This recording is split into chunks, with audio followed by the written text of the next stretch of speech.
As members of this place, we are temporary custodians of something much bigger than ourselves. We are here because the people gave us their trust, and it is our job to honour it. At the opening of the 48th Parliament, Speaker, you committed to ensure that democracy is not only practised here but strengthened here.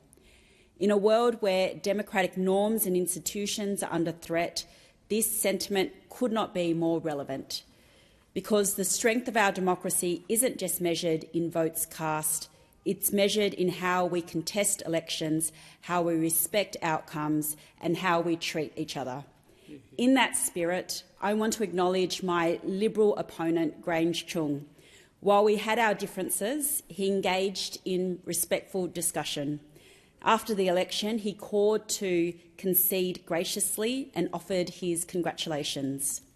The former Leader of the Opposition, Peter Dutton, delivered one of his most gracious speeches on election night, acknowledging the result and congratulating the Prime Minister. These acts of respect and civility are not just nice-to-have courtesies, they are the very foundation of our democracy.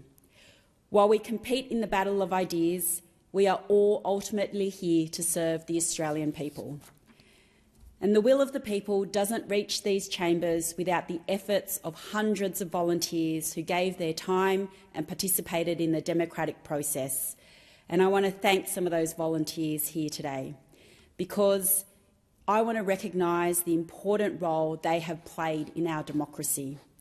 I want to thank my volunteers, from high school and university students, parents wanting a better future for their kids, seniors who've been through many elections, migrants who voted for the first time. They all came together to fight for a fairer future. Our campaign community knocked on more than 30,000 doors, thanks to Rowan Wishart, Madeline Winter, Anthony Hannon, Evan Wu, Sean Fitzgibbon, Max Eastwood, Pete Rapetti, Sue Bolton, Ralph Curnow, Danny Dwyer, Pauline Johnson and Kate Sullivan for pounding the pavement and knocking on doors with me.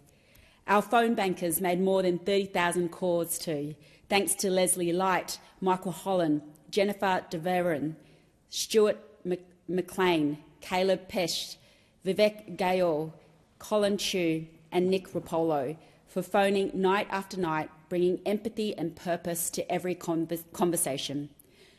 To those who braved early mornings and weekends at transport stops and street stores, thank you.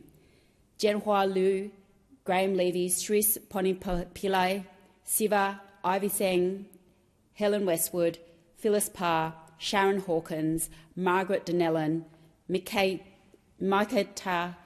Bolshov, your visibility helped us connect with thousands of voters.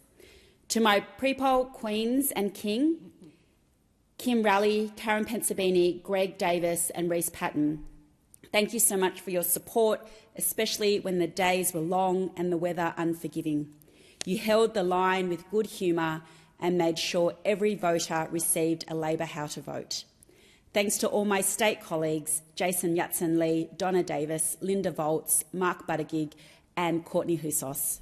Thanks to volunteers with Asian Women at Work, Sydney Chinese Drum Art Troupe, Rhodes Multicultural Community Association, Sydney Olympic Peninsula, MCA and the Australian Xiao Hong Mao Tourism Culture for helping me connect with the Chinese community.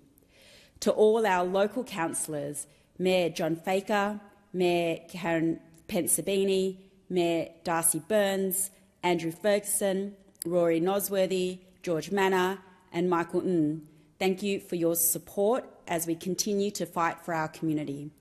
To my campaign and electorate teams, Caleb Dredge, Kyan Aitken, Molly Cornell, Joe Carlisle, Philippa Scott, Marianne Duggan, Philip Kim, John McManus, Joe Mai, Jing Hong, Elaine Shee, Kitty Farrell, Georgie Slater and James Callow.